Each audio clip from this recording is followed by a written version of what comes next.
What's up guys, welcome to our tutorial for the month of February. In this one we're going to be talking about using shapes to draw hands. So this video is going to be the third and final entry in our series on using shapes for anatomy. We've done body anatomy, we've done face anatomy, and now we are moving on to hands, which is arguably one of the hardest things that you can draw. I've been working on this for the past couple of weeks, and I think I've found a method that really seems to work for me. And I want to share that with you guys in this video to give you guys better insight into how to draw the anatomy of a hand by breaking it down into simple shapes, by taking individual steps without overwhelming yourself too much. Okay, I try to simplify this process as much as I can so that, hopefully no matter what skill level you're at, you can also grasp some of the concepts in this video. Just before we start though, I just want to mention that hands is probably one of the most complex things on the human body. So when you do want to draw a hand, maybe for a character, but you can't find a good reference for it, I don't recommend just trying to do it from imagination. Always try to have a reference for hands, okay? If you can't find a good reference, use your own hands, go look in the mirror, go take a picture of your hands from different angles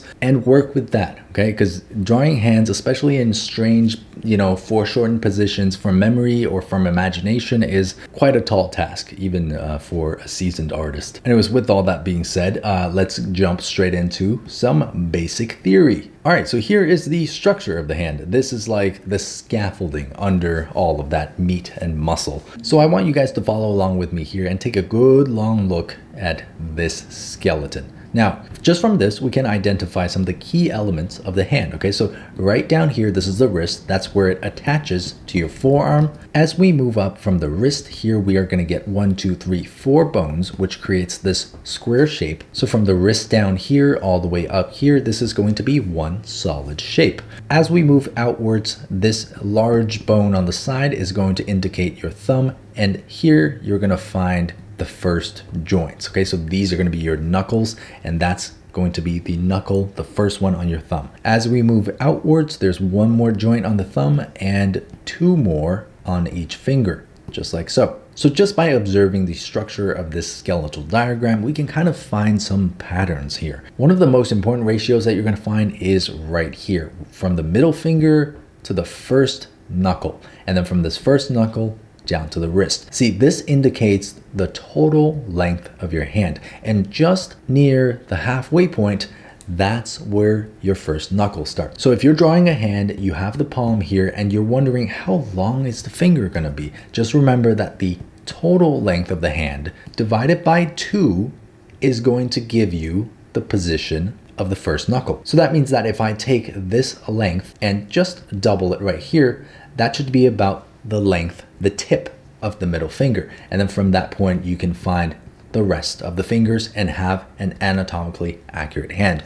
Now, obviously, there are going to be exceptions to this rule. Some people have short fingers, some people have longer fingers. But again, this is just a general guideline that's really going to help you guys out. All right, so that's beautiful measurement number 1. Remember that this first knuckle is just about halfway on the length of the hand. And there are plenty more beautiful measurements for us to take a look at. So let's take the fingers, for example. So you can see that from the tip of the finger to the second knuckle, this length is about the same as from the second knuckle down to the first knuckle. Okay, so when you're drawing fingers, remember that just about halfway, there's going to be your second moving knuckle. And then when you move up a little bit, just above halfway, you're going to find the final joint in the finger. All right, so there's some beautiful measurements. Let's say this is the total length of your hand, just halfway. This is going to be where the first knuckle is going to be, and just halfway of that, that's where the second knuckle is going to be. Okay, so some really simple measurements to keep in mind if you want to check for accuracy for hands. And just to finish this off, you can see that the thumb actually also has a very similar measurement. So from the base of the thumb to the first knuckle is about the same length as from the first knuckle all the way to the tip. Okay, so it's always good to just keep these measurements in mind as you're drawing hands. As long as you memorize these simple guide measurements and make sure that you're conscious of them as you're drawing hands, your character won't end up with weirdly long baguette-like fingers. Okay, here's a real hand and you can see some of these same measurements in action. Let's take the total length of this hand, just about halfway. 1, 2, that's where you find the first knuckle. This is the joint right here. And then from this first knuckle joint up to the second knuckle joint, that's about the same length as you're going to find from the second joint all the way to the tip. Same thing for the thumb here. You're going to find the first knuckle just like so, and then the second knuckle is going to be about the same length as that. All right, so simple measurements, keep that in mind. Now we're going to move on to the construction, how I like to think about constructing my hands and the process that I go through. So we're going to start off with level 1. I'm going to just quickly explain this concept to you guys. When I first look at a hand, when I first approach it for drawing, I try not to look at the individual fingers. So instead of thinking of each finger going up vertically, I tend to think horizontally. I tend to move throughout the fingers. The things that I'm looking for are more so the relationships between the fingers rather than individual fingers. So I like to kind of group them into one big shape. Now, a really similar analogy that you can use to think about this is, let's say you have the Big Dipper in the night sky, okay? Now it's just a series of stars, but somehow we've connected the dots and turned it into a big spoon. And this imagination of the constellations, this method is what I want you guys to try to apply with me here today onto hands. And I'm going to show you guys exactly how to do that. So the things that I'm looking for when I look at the shape of the hand are these points, these little stars in the constellation. Now, in order to get this shape, what stars do I need to look at? Well, this point right here, this point right here, this point, this point. When you find these 4 stars, that gives you the line that runs through this constellation. And this right here is going to be the overarching shape that defines the space of the fingers. Okay, and that method, that constellation method, by placing these points and connecting a line through them, this is how I got this shape right here. This is the room where the fingers are going to fit into. On top of this, I always break down the hand into 2 halves. Okay, so there's the upper half, which contains the fingers, the lower half, which contains the palm. A lot of the movement that you're going to see in the hand, most of it is going to come from the fingers bending. The palm can squish and collapse in on itself, but for the most part, you're going to see more movement in the upper half of the hand. So the lower half, this blue half here, is going to be a little bit more stable. While we're on the topic of the palm of the hand, you guys can see that this palm shape is not a perfect rectangle or a square. The reason for that is, again, think about the constellation method. I want to pinpoint some of these joints here. So that's the joint for the middle finger.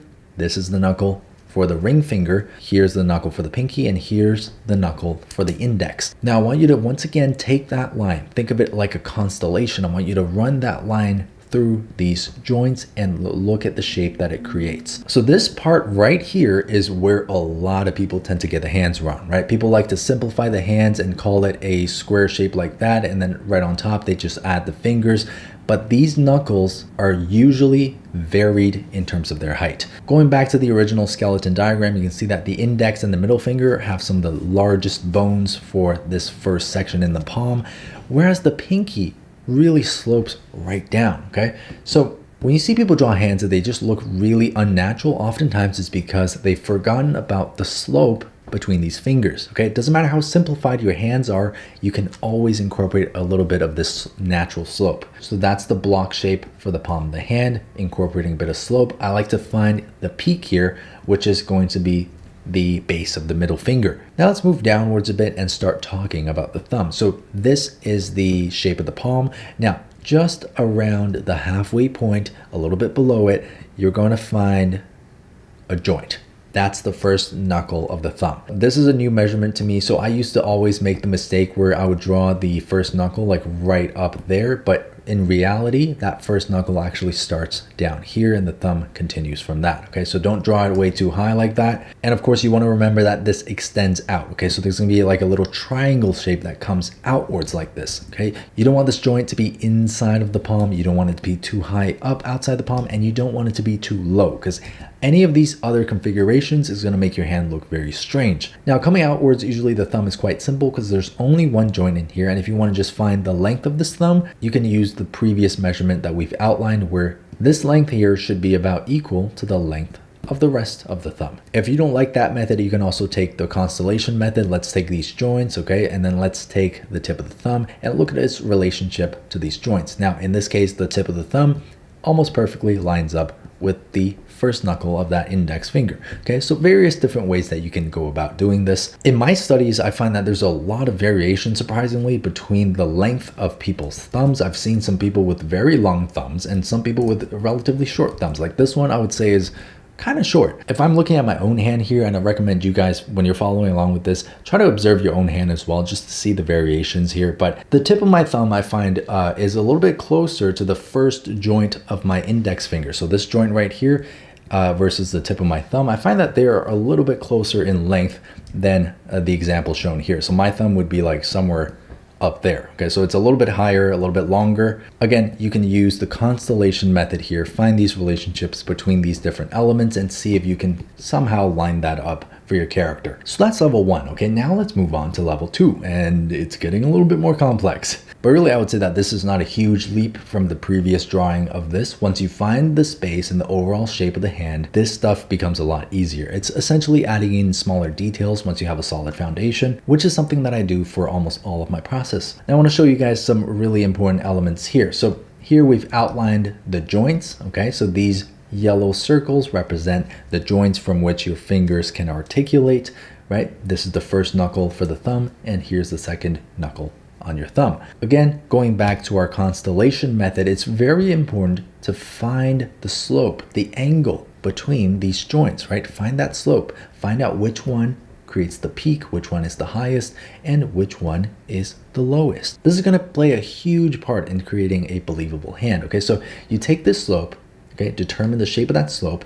Now the next thing I want you to look at is, instead of, again, treating each finger as an individual entity, I want you to look at them as a whole. Even though we've already separated them from each other, I still want you to look at the relationships between them. Okay, so once again, like before, the tip of the fingers, these are our stars in this constellation, and we're connecting a line through them to make sure that the overall shape is correct. I want you to really think about the relationship between these elements, because the moment you lose sight of that, that's the moment you start making the pinky too long. That's the moment you start making the index longer than the middle finger. That's the moment you lose sight of what your hand is supposed to look like. Now, another element that plays a really important part in this whole method is this second knuckle joint right here. Okay, this is the first joint that's actually on your finger. This is the joint that's just above the one at the base. Okay, now notice these red dots and where they are, okay, and notice the relationship between them once again. And it kind of actually mirrors the relationship between these joints. Now, once you see this and you can actually start looking at the hands as a whole this way, this opens so many more doors for you. Okay, so now you have the second joint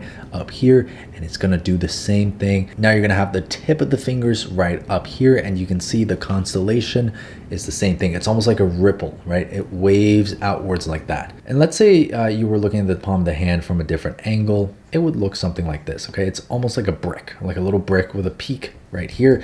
Now, if you were looking at any of these finger joints, you would see a simple cylinder with a ball at the end. Now, there might be another cylinder attached, which indicates the second finger joint, okay? So just think of it as a cylinder for now. Don't worry too much about all of the contours and these wrinkles and things like that. Don't worry about that. You want to get the construction down first. Now, having said that, here is the final level, level 3 in terms of complexity. We've added the final joint at the very tip of the finger. And you can see that with these construction lines, I always pay attention to the relationship between these elements, right? So you see at the tip of the finger, at the first joint of the finger, second joint, and at the base of the fingers. If I turn the original layers off, you can see the visualization of this concept, right? The peak here, this is going to be the middle finger.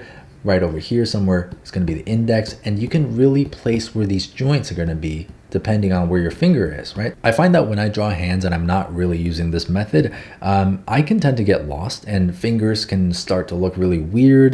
Positioning can start to look really weird, and you'll get something that looks very uncanny. But when I do use this method and keep the relationships in mind, you know, kind of creating these constellations between these different joint elements, I find that the drawings I make tend to be a lot more accurate. They tend to be a lot more coherent. The anatomy instantly becomes much more believable, right? Because you're paying attention to these slopes. You're actually observing the variation in the lengths of the fingers and the various different joints. Now, I know this might be a lot to take in so far, and that's totally fair because this is a lot. You know, hands are a pain. But let me just show you guys some example drawings, some demonstrations, but let's put that method to use, okay? I want to show you guys how you can actually implement these shapes, start thinking in this way, and as a result, have a much easier time with drawing hands. Because when it comes to a complex subject like this, you have to simplify. right? There's no other way to go about it. You have to think in terms of shapes, break things down, work from the big to small. So take a hand like this, for example. Some of the very first things that I look for are the shape of the palm and the overall shape of the fingers, okay? So again, I'm trying to pinpoint where the knuckles are. And once you understand the bone structure and the anatomy of the hand, this becomes a lot easier. I do recommend, taking a look at your own hand, maybe clenching it into a fist, just to point out where your knuckles are gonna be, right? And then open your hand and see where they end up. They're actually not all the way out here, they're actually down here. Now, some of this flesh is actually webbing in our fingers. I'm assuming that's left over from evolution. But see, once you find these joints, let's connect them and create this shape for the palm. That's going to be a very important shape. So we're going to start off a new drawing here. Okay, I'm going to capture the shape of this palm like so. Now this little peak, I want it to indicate where the middle finger is going to be. The middle finger I find is very useful because it is the longest digit on the hand, and once you find the length of that middle finger, you can also find the length of the whole hand. Speaking of which, we're going to do that just now. So running a line down from the middle finger peak down to the base where the wrist is going to be. I think that would indicate that the tip of the finger would be right about there. So that gives us a really good point to work off of. In this reference, the hand is really splayed, right? So the finger is coming outwards. This index finger is kind of coming outwards. We want to capture these angles. The index is coming out like so. The pinky coming out like so. Now let's find these points at the tip of the fingers, okay? These are going to be the stars for our little constellation. We're going to just draw a line through them.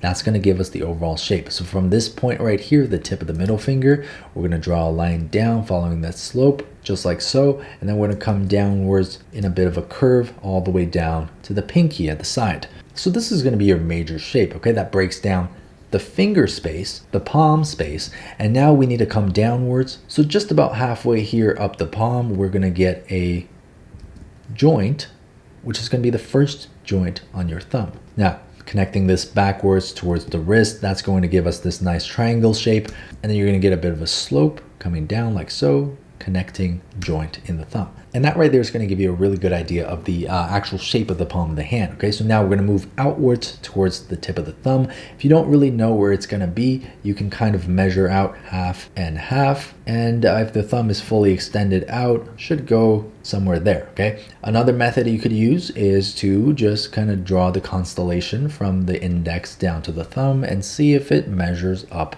at the right angle. And in this case, it does, okay? So this 1/2 measurement has not failed us. Now for the shape of the thumb, I like to always place the curve on one side and more of a straight on the other side, okay? It just makes the shape look a little bit more dynamic. For the fingers as well, if you do see the side of the fingers, whichever side is straight is going to indicate the back of the finger, whichever side is more curved is going to indicate the inside of the finger. Again, just something to keep in mind, okay? A lot of things to keep in mind. Hands are complex. Now, if you're watching this video, I do recommend following along with me, okay? Pick up your pen or your iPad and follow along with me and try to go through this example with me together so that you're not only observing, but you're also practicing and doing. It's gonna help you absorb the information a lot easier. It's gonna help you retain it so that you can use it for your future drawings. All right, so there's the shape of the thumb. You see more of a curve here, more of a straight here. Now, we wanna add in a bit more complexity. So from here, I wanna just add in an idea of where the knuckles are going to be on the hand. Okay, so right here, that's going to be the middle finger, index, ring, and pinky. And now I want you to start thinking like a sculptor. You're cutting into this overall big shape here. You're bringing out the individual shapes of each finger. Don't worry too much about like all of these weird indentations in the finger and stuff like that. I want you to just cut the basic shape out, okay? Again, no details. That's our enemy at this point. One of the worst methods you can use to draw hands is to start off by looking at like the wrinkles, looking at, the bulges and all that stuff. That stuff is inconsequential. You want the structure first. You want the accurate measurements first. So instead of going this way, one after another, I don't like to do that, okay? I like to kind of work inwards. Let's get the pinky here. I do feel like it's a bit high up, so I'm gonna move it down a bit like so. That's gonna be kind of where our pinky's gonna be for the time being, all right? So Now I'm going to move back to the middle finger. The reason I do this is if you move from one finger to another, to another, to another, by the time you get to the fourth finger, you might have created some inaccuracies that you didn't see when you were working on the second and third finger. Okay, so things might not line up as well. That's why I like to work from here and then go backwards and then maybe come back here and work through here. Okay, it depends on the situation, obviously, because hands have so many different poses and sometimes you won't even be able to see certain fingers, but this is just what I like to do so far. So let's just take a line down here and carve out the shape of the middle finger. It's really important to look at the angle of the fingers. So the middle finger here is kind of angled almost straight vertical, and I think I might have angled it a little bit too much to the side. So let me just fix that. We're gonna just bring it a little bit more straight, a little bit more vertical like so. Now the ring finger is relatively close to where the middle finger is going to be, so that's going to come down again almost straight vertical like so, and that gives you a really good idea of like the angles between the fingers, and they look relatively splayed out in my drawing as well. So at this point, you know, you might start having trouble with understanding how to draw the knuckles on the fingers, how to draw these individual joints. Well, don't worry about that. Okay, so let's just take the halfway point between the tip and the base, and that's going to give us the position of the knuckle. Okay, so a very, very useful measurement there.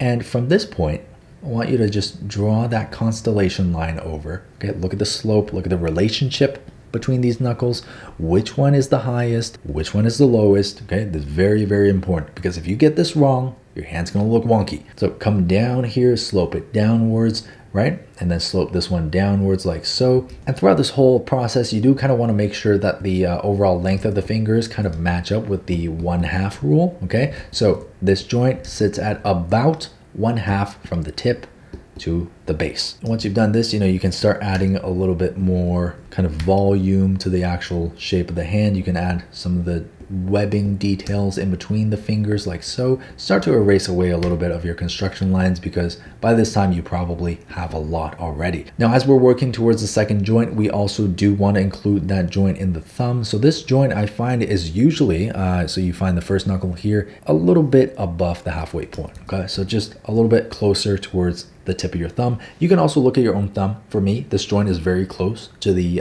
tip, but for this person, it's a little bit further away. Just depends again on the individual person. If you have trouble finding where it is, constellation method. Okay, find this joint, find the index joint, draw the constellation line between them. Do they match up? In my case, I feel like this index joint might be a little bit low, or this thumb joint's a little bit too far out. So I'm gonna just take a liquify tool, bring it back in a little bit. Always be open to correcting your mistakes as you are drawing the hand, okay? Because you are going to make plenty of mistakes. There's going to be a lot of corrections needed, because it's honestly such a complex subject that there's no way you're going to get it right first go unless you are a hand master of some sort. So I'm going to come back in here and erase away some of these guidelines just like so. And now we can move on to the final joint and the polishing of the hand. So for the final joint, let's just add that right there. And then at this point, you know, I like to erase away some of the old lines that I've made and really pay attention to the silhouette of the hand. So this is where you can start adding in some of these indents. You can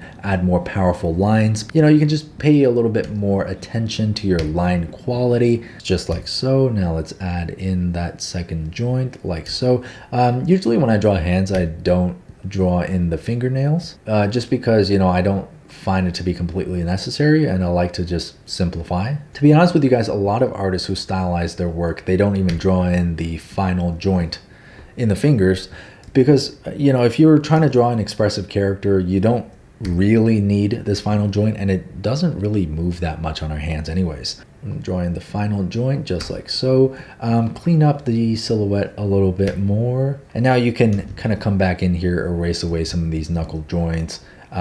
You can start adding in a little bit more refined line art. Just depends on what you're doing. You know, you can add some more details like the tendons in the hand, or maybe veins if your subject has veins, you know, just stuff like that, right? And now you've got a really nice anatomically accurate hand. All right, so that's our first hand drawing using this method, breaking it down into simple shapes, step by step. Nice and easy so far. All right, let's move on to demo number 2. So this is a hand at a different angle, kind of gripping something, and you don't really see much of the thumb. I want to show you guys the process for this. So once again, we're going to find the shape of the palm first. Now, what you're going to notice is that these knuckle joints seem to be lined up pretty well here, and that's because of the perspective. You're going to see a lot more of the pinky joint, a little bit more of the ring joint, a little bit less of the middle finger joint, and a little bit less of that index joint, because you're almost kind of viewing the palm from like a 3/4 angle, and part of this joint is going to be hidden behind the middle finger joint. Again, that's just due to like the natural curvature of the hand. So your palm, if you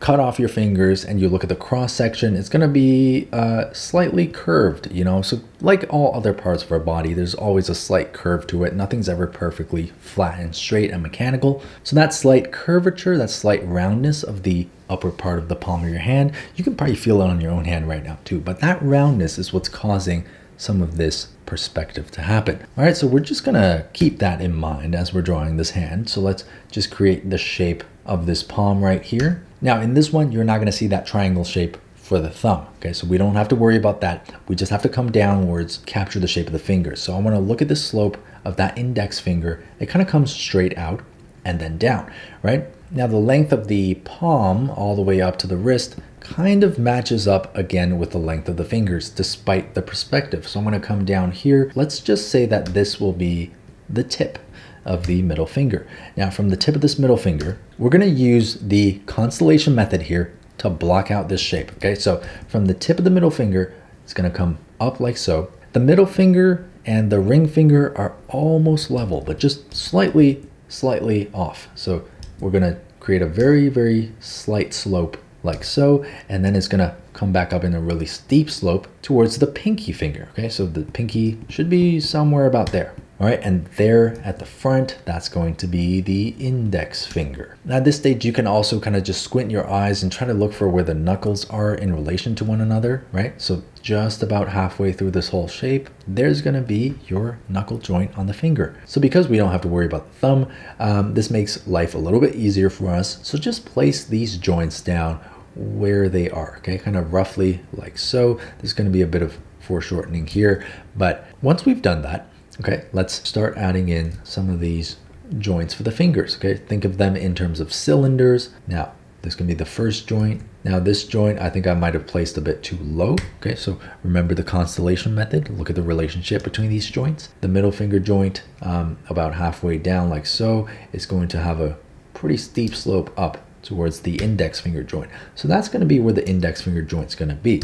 And then coming downwards, let's just capture the shape of this second cylinder being bent from the joint like so. That's going to be the index finger. Now let's move backwards towards the pinky finger. This pinky finger actually kind of slopes inwards. Okay, so it's always important to pay attention to that. If it's sloping inwards, you don't want to draw it like this coming outwards, because that creates a different pose for the hand. So let's slope this inwards. Let's find the inside. Again, just kind of connecting it roughly to that little ball joint at the tip of the palm. So right here, see that line we've drawn through before? That's about halfway. That's going to create our joint on the pinky. And then we're going to come back down like so in a rectangular shape. Don't worry about that final joint on the finger just yet. We'll get to that later. Okay, so we just want to get the accurate look down first. Now coming over to the middle finger, let's see, let's bring it down from that joint. Okay, and then we're going to come out cylinder shape like so. We're going to create the knuckle on that middle finger just like that. Okay, and then it's going to come downwards and kind of bend inwards like so.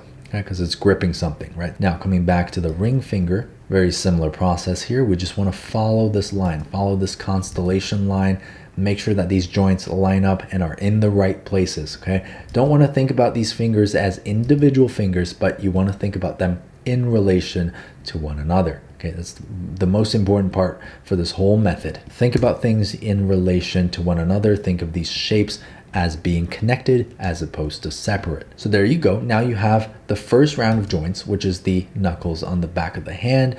And then you have the second round of joints, the first bend in the finger. Next up, we've got the final set of joints. Okay, so right here, let's just get that final joint in there. And this final joint is going to allow for some articulation in the pinky. So you get a bit of foreshortening for that final segment.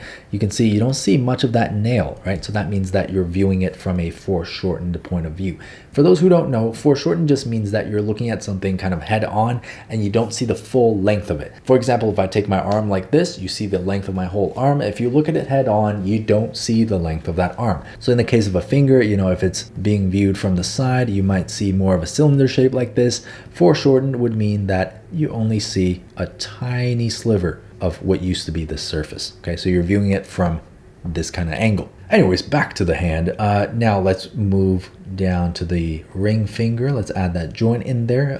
There's not much articulation right here happening at this joint, so we don't have to worry too much about foreshortening in this segment, okay, because there's not that much articulation. Now coming over to the middle finger, again, same thing, not much articulation. Let's just add the joint in. And for the index, there is a little bit of articulation. Okay, so let's erase what we put down before. Gonna reinforce this silhouette a little bit more, and then there's gonna be a slight bend, okay, very slight bend at the very tip of the finger. Now remember what I said before about the curve versus straight. There's gonna be more of a curve here, more of a straight here, right? So that's the curve for the inside, straight for the outside. And now with these shapes out of the way, you can start adding some more line quality, some thicker lines, some more defined line work. You can start working in some of the details as well, right? So some of these connecting lines, you can really start working that in, you know, bring out these joints, make them a little bit more powerful looking. You can even come back up here and add in the slope for the wrist, add some wrinkle in the flesh here, just so, you know, you get a bit more context for the pose. And there you go. There's your hand based on this coffee cup grabbing pose. It's fantastic. Now I want to show you guys a process from the side, because I know a lot of people are going to ask about this. The side is quite different. You're viewing almost completely different shapes. So the palm of the hand, you know, when viewed from the front, it's going to look something like that. But when you view it from the side, it's going to look more like that. Okay, so that's the base shape that we're starting off with. And then remember that joint for the thumb. Well, it's going to be kind of down here, because when you look at a hand, this thumb doesn't connect perfectly at the side of the hand, right? It kind of comes downwards a bit. So there's a bit of a curve here. So this thumb joint's going to be down here. That means the triangle comes down this way, right? And there's going to be the inside of your hand, and this thumb comes out like so. Okay, so it's going to be a little bit different, but let's go through this. The first thing I'm looking for, again, is the shape of that palm of the hand. So from there, that's the wrist. It's going to angle down like so. And I'm using this very simplified shape here for the palm. Okay, so coming down. Now let's divide this by half. Let's just get a rough idea here of where that first thumb joint is going to be, and then we're going to come down in a triangular shape like so. Now you can also pay attention to a little bit of the webbing here between the hand and the thumb, you know, the part that you don't really want to get a paper cut on, just like that, right? That creates a really nice shape for the structure of the hand.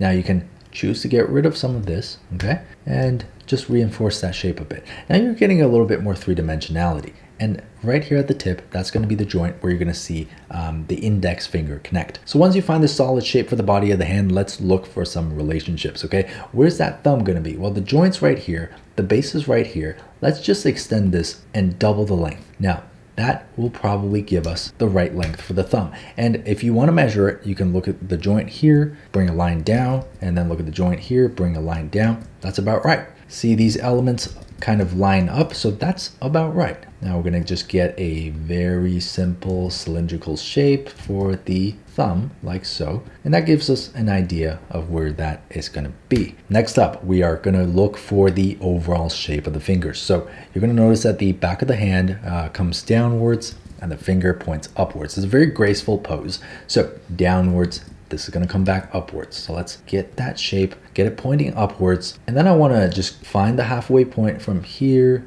to the middle finger like so. That's going to be the tip of the middle finger, and that's going to come back in like so. Now the middle finger and the index are almost perfectly aligned. Again, drawing this line from tip to tip, that's going to be our constellation line, almost perfectly vertical. Let's just draw it in like so. That's going to be the tip of the middle finger, and now this is going to be the tip of the index finger. Okay, so if you're following along with me here, just make sure that you get these elements right. Now we're just going to connect these two shapes, bring that back towards the hand, and you can see that from the middle finger to the ring finger, there's a really slight, almost horizontal slope here, and then same thing all the way back to the pinky. It's going to look something like that, right? So we're going to just formulate this shape like that right there. And that creates a space for us to work within for the fingers. Now I'm just going to get rid of some of these construction lines so I can see things a little bit better. From this very first joint, we're going to find the halfway point, and that's where we're going to add our second joint for the index finger. So this index finger is going to come backwards. It's basically two cylinders, and it's going to kind of taper back in like so. Just like that, right? There's your index finger. Now I want to find this joint here on the reference, find this joint on the middle finger. Let's look for that constellation line between them. So this line slopes out like so. That means that the middle finger's joint is going to be a little bit more forward. So I'm going to get that joint right there just like that. And it's going to be a little bit more forward. And there's going to be the bottom of the middle finger. And let's just draw a simple cylinder to indicate the rest of that middle finger. Again, remember that it's important to differentiate between the top and the bottoms of the fingers. Very, very simple, straight for the top, round for the bottom. It gives you a sense that you're looking at a finger. Now moving downwards a little bit, okay, we're gonna just grab the tip of that ring finger, bring it back like so, and create that shape right there. Let's look for the relationship between this joint and the knuckle joint on the ring finger. It's gonna be a little bit further back. So it's going to look something like that. And the further back, you know, a finger is, the less important it is to the overall pose of the hand. So you don't have to add as much detail as things push further back. If you were doing something like this, you could add it into shadow and just have the silhouette of that element. You know, you don't have to have too much detail on it. But here, let's find the final digit, which is the pinky, just like that, okay? I'm gonna erase away some of these construction lines. And now let's bring our attention forward and add in the final joint. So at this stage, you know, I like to add in the final joint and also at the same time, redefine some of these lines, right? Just kind of work on that silhouette. Right, bring out these different line weights and you know, get rid of some of these construction lines and just overall polish up the drawing a little bit more, right? Pay attention to these curves, pay attention to how they attach to the forearm, just like so.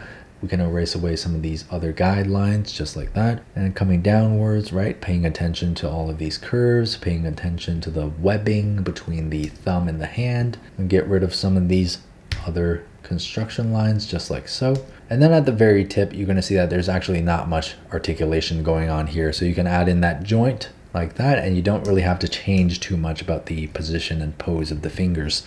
And there's that final joint on the pinky. Polish that up a little bit, and now you've got a hand drawn from the side in a very, very graceful pose. Now you can add in the fingernails if you want to, but usually when I'm drawing, I don't. They do help you, however, position the hand in space, and you can get a better sense of the perspective that you're seeing the fingers from. So if you do want to add them, you can add them.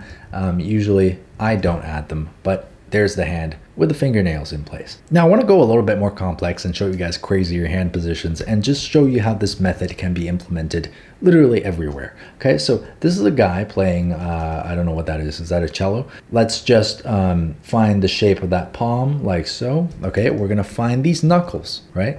And they're pretty much aligned. They're almost like a slight curve to them. Okay, so we're gonna do it like that. Now, once again, we don't see the thumb here, so that's one less thing we have to worry about. But we do see some crazy movement in these fingers. Very, very unconventional. How do you go about approaching this? Well, it's gonna be exactly the same as before.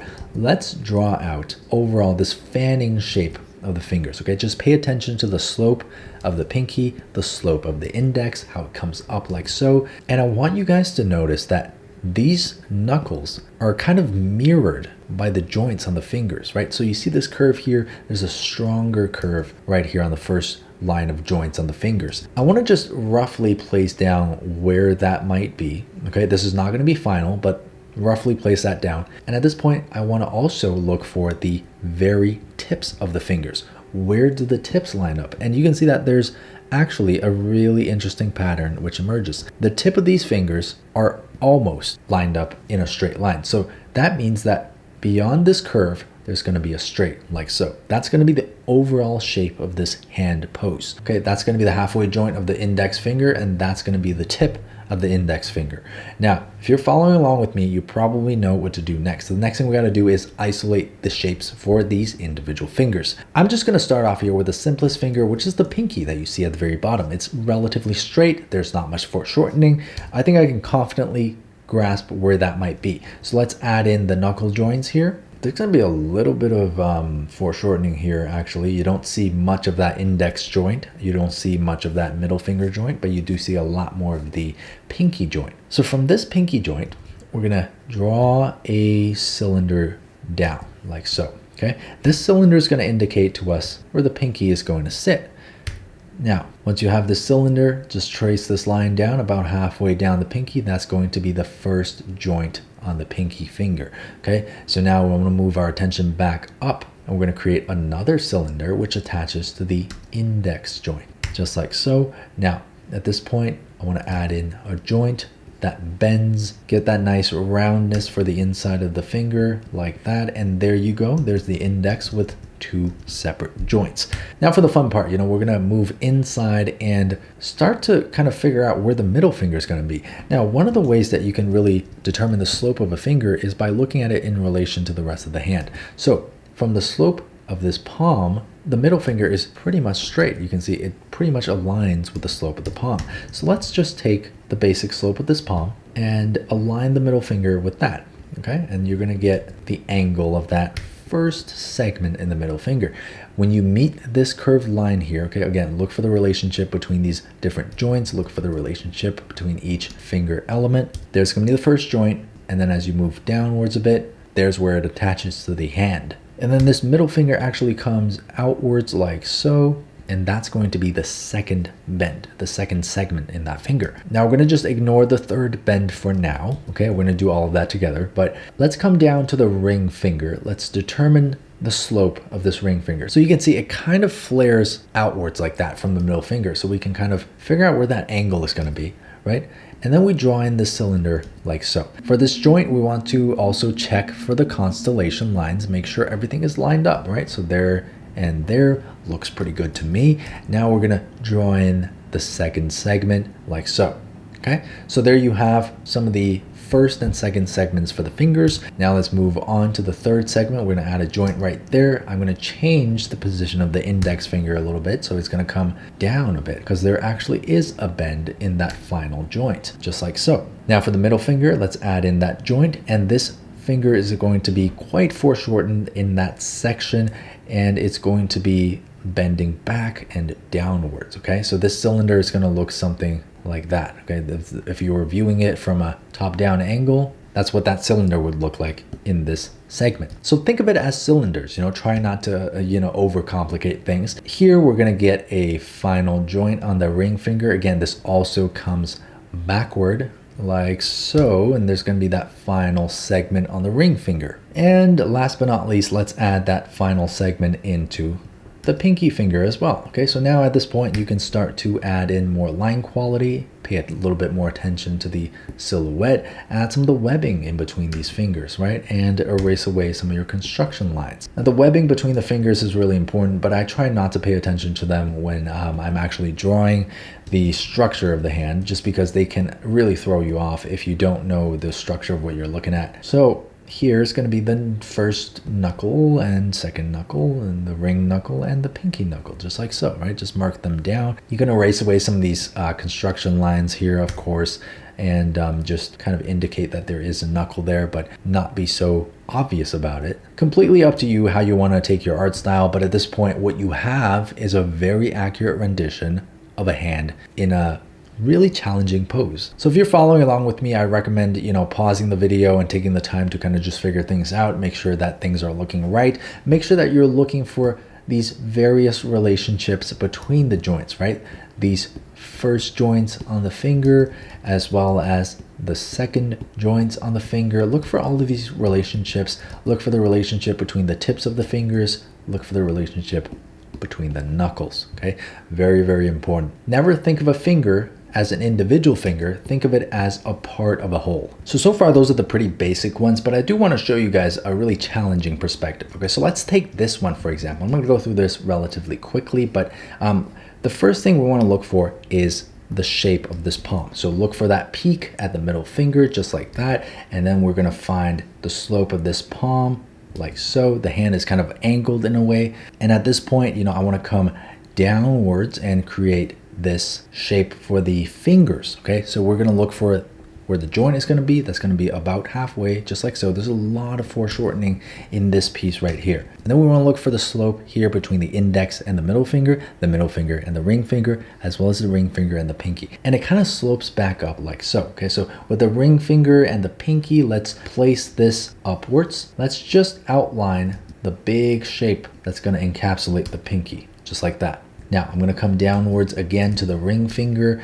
probably lower it a little bit because it is the lowest point here next to the middle finger. So that's going to be a horizontal line like so. And then from the index finger, I want to draw a line down here just to cut off this shape a bit, make it a little bit more geometric and easy to understand. Now, once I have this shape, I'm going to measure out just about halfway on this palm. That's where the thumb joint is going to be, okay? Find that slope of the thumb, come back down like so. That's going to give me the thumb angle on the hand. Now, between this joint and the hand itself, there's going to be some webbing. There's going to be a little bit more flesh. So I'm going to bring that down, erase away some of that original construction line like so. Now, from this joint, I'm going to come forward like that, okay? We're going to bring a cylinder out because there's so much foreshortening. You don't see the full length of this thumb. So taking that cylinder is going to come out like so. Now I want to take note of where this joint is going to be in relation to where the tip of the thumb is going to be. There's almost like a perfect constellation line running right through this, and there is a really nice curve here. So I can kind of take this line and infer that the thumb might end up somewhere here. Okay, so the tip of the thumb is going to be somewhere over there. It's going to appear larger because, of course, we are viewing it from a foreshortened perspective, right? So just like this, you can kind of already get a sense that this tip of the thumb is quite foreshortened. Now we have to move on to the rest of the fingers. So this process is going to be, for the most part, the same. We want to draw in some of these knuckle elements like so, just like that, just so we have an idea of where things are going to go. Now I'm going to start off with the index finger. I'm drawing on a cylinder, okay? So we're creating a cylinder shape that comes out like so. Now let's bring in the first joint right along this curved constellation line, and then you're going to come forward and outwards, and this is going to be the tip of the index finger, okay? It's very rough so far, and you're not getting the full dimensionality just yet, but just bear with me here. We're going to go through all the fingers one by one. So now time for the pinky. Now we're going to draw once again another cylinder out like so, okay? Keep in mind the foreshortening. You're not seeing the full surface of this pinky. There's a cylinder that comes out like that, okay? So from that cylinder, you're going to get the joint. That's the first pinky joint right there. And then just out here, this is going to be the foreshortened look at the pinky, just like so.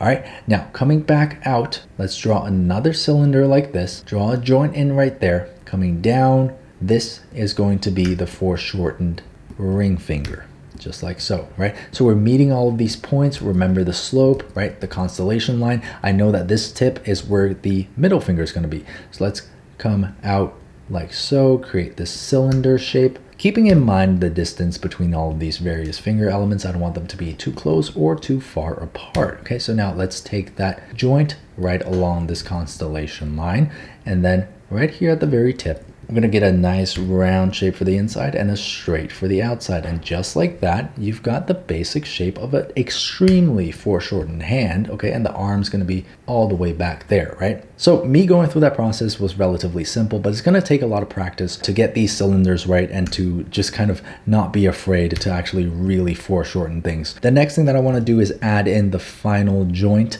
So this is going to give us an even more defined look of the foreshortening here. So we're going to really cut out this first segment of the finger, just like so.